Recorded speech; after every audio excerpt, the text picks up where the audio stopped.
ब्रह्मांड छत्रदंड शतधृति भवना भरुह नालदंड खौणी नमुकोपदंड क्षरदमर सरिति पटिका केतुदंड ज्योतिचक्राक्षदंड त्रिभुवन विजयी स्तंभोदंड घृदंड श्रेयस्थे विक्रमस्थे वितरतु विभुद द्वेषिणां कालदंड द्वेषिणां कालदंड। जय जगन्नाथ। सुस्वागत प्रिय बंधुगण। धारावाहिक क्रमान्वये पवित्र कार्तिक मास 30 दिन 30 अध्याय सरीजिवा सहित महादेव दासंक विरचित पवित्र कार्तिक महात्म्य आपण माने समस्ते जानिछंती 32 अध्याय रही। अतः आज आपण मानकु सही कार्तिक महात्म्यर 31 अध्याय को पाठ करी आपण मानकु श्रवण करिया पई मनोनिवेश करी अछि। श्रद्धार सहित आपण माने श्रवण कले श्रम सार्थक हेबो।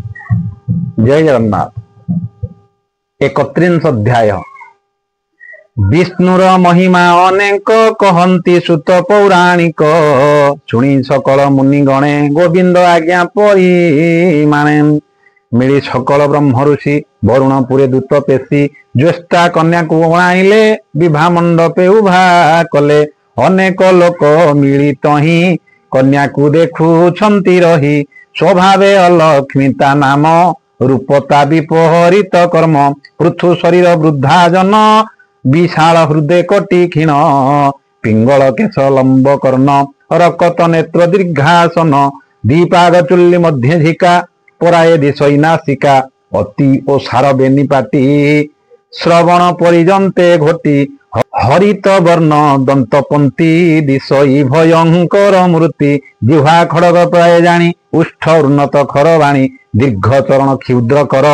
अंगे जे वस्त्र अलंकार किछि न दिशे ताकु शोभा बकीर प्राय होई उभा काकर प्राय वक्र दृष्टि एमंत रूप देखी कष्टि ताहाकु देखी सर्वलोके आश्चर्य मणु छंती थोके विष्णु आदेशे उदालक स्वभावे सुज्ञ सुविवेक कन्या विगुण न बाछिले अलक्ष्मी कुसे विवाह कले विवाह बढ़ाई मुनिगण ब्रह्मा सहिते नारायण जे जहा पुरे गले विजे एथु अंतरे शुण दिजे अलक्ष्मी को संगते घेनी सेठारु उदालक मुनि निज आश्रम जाई मिली युवती देले हुड़हुड़ी मंगल विधि कले आनी ता देखी सागर दुलणी सुख न भजी तार मने प्रवेश मुनि सन्निधाने जहु शुणिला वेद ध्वनि आकुल होइला कामिनी दोहरा अग्नि धूप बासे विप्र नारी धर्मंत्रा से अलक्ष्मी देह दुख लागे घर बाहर हेला बेगे दांडरे उभा हेला आसी ता देखी उदाल करुसी निज घरणी आगे मिली वचन कहंती उगाड़ी पातु मोर गृह छाड़ी सकल लज्जा दूरे पड़ी दांडरे आसी हेलु उभा ए मोते न देशिला शोभा आबर कांदु अछु कहे किय विगुण मोर गृहे ता देखिया कुहुल मो देह केकी बोइला मते कह हेमंतपति मुखु शुणी अलक्ष्मी कहू अछि बाणी हे महाऋषि तुम्भे शुण मोठारे अछि जेते गुण ताहा कहिबी तुम्भ आगे भोनाथ शुण अनुरागे मुझे वरुण राजा झियो जाबत बादे मोर प्रिय जेवण गृहे नित्य कली एके आरेक बरुआली पुत्र भारिजा दास दासी प्रभु को निंदुथिबे बसी मंदिर संस्कार न करी पदार्थ करुथिबो चोरी जही सकट जुत खेल मिथ्या कपट माड़ गोल पर द्वारा प्रीतिरे बासी एक आरेक परिहासी पर को कहूथिबे निंदी आपणा गुण क्रिया बंदी जीवन को करुथिबे हिंसा एमंत स्थाने मोर बसा जही न रसे मोर मन ते कथा शुण तपोधन वेद वचने आदि गीत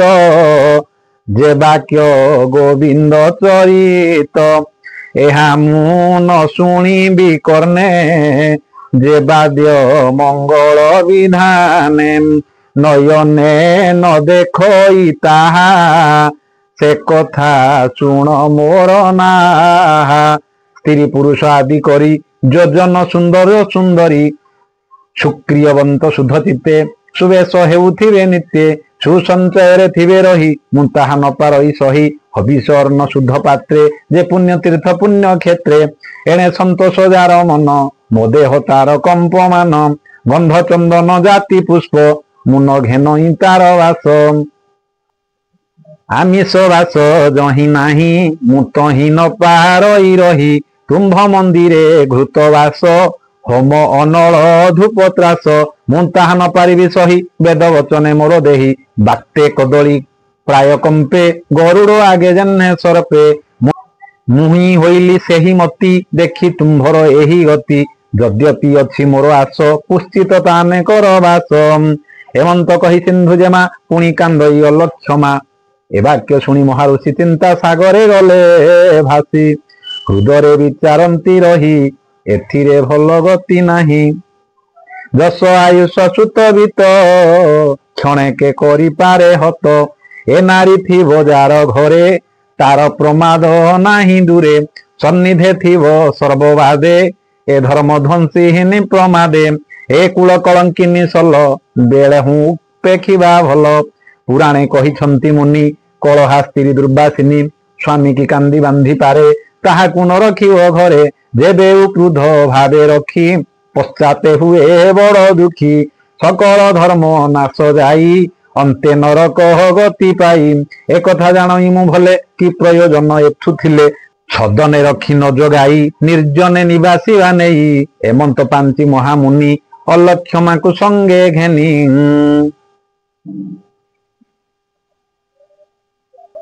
ଯେତେ ହେଁ ଦୂରେ ଦୀପାନ୍ତରେ ଜନ ଅଗମ୍ୟ ବନ ଘରେ ଅଶ୍ୱସ୍ଥ ବୃକ୍ଷ ତଳେ ଯାଇ ସେ ପତି ପତ୍ନୀ ଉଭା ହୋଇ ସେଦିନ ଶନିଶ୍ଚର ବାର ଧର୍ମ ସୁମରି ମୁନିବର ଅଲକ୍ଷ୍ୟମୀକୁ ଛନ୍ଦ କହି ଏଠାରେ ଥାଅ ତୁମ୍ଭେ ରହି ତୋର ଶରଧା ଯହିଁ ଅବା ସେ କଥା ନିଶ୍ଚୟ କରିବା ଏବେ ତୁ ଏହିଠାରେ ରହ ମନରେ ସଂଶୟ ନ ପାଅ ଭକ୍ଷ୍ୟ ପଦାର୍ଥ ତ ନିମନ୍ତେ ଘେନି ମୁଁ ଆସିବି ତୁରିତେ ସ୍ୱାମୀ ବଚନେ ସିନ୍ଧୁ ସୁତା ମନରୁ ଦୂର କଲା ଚିନ୍ତା ଅସ୍ୱସ୍ଥ ତରୁ ମୂଳେ ବସି ସେଠାରୁ ଉଦାହଳ କରୁଛି ନିଜ ଆଶ୍ରମେ ଯାଇ ମିଳି ମନେ ଚିନ୍ତିଲେ ବନମାଳି କହଇ ମହାଦେବ ଦାସ ଉଦ୍ଧାର କ୍ଷୀରୋଧ ନିବାସ ଉଦ୍ଧାର କ୍ଷୀରୋଧ ନିବାସ ହରି ଓಂ ଶାନ୍ତି ଇତି ଶ୍ରୀ ପଦ୍ମ ପୁରାଣେ ଉତ୍ତରଖଣ୍ଡେ କାର୍ତ୍ତିକ ମାହାତ୍ମ୍ये अलक्ष्मी वन निवासे नाम 31 सर्वे भवन्तु सुखिनः सर्वे सन्तु निरामया सर्वे भद्राणि पश्यन्तु मा कश्चित् दुःख भाग् भवेत्।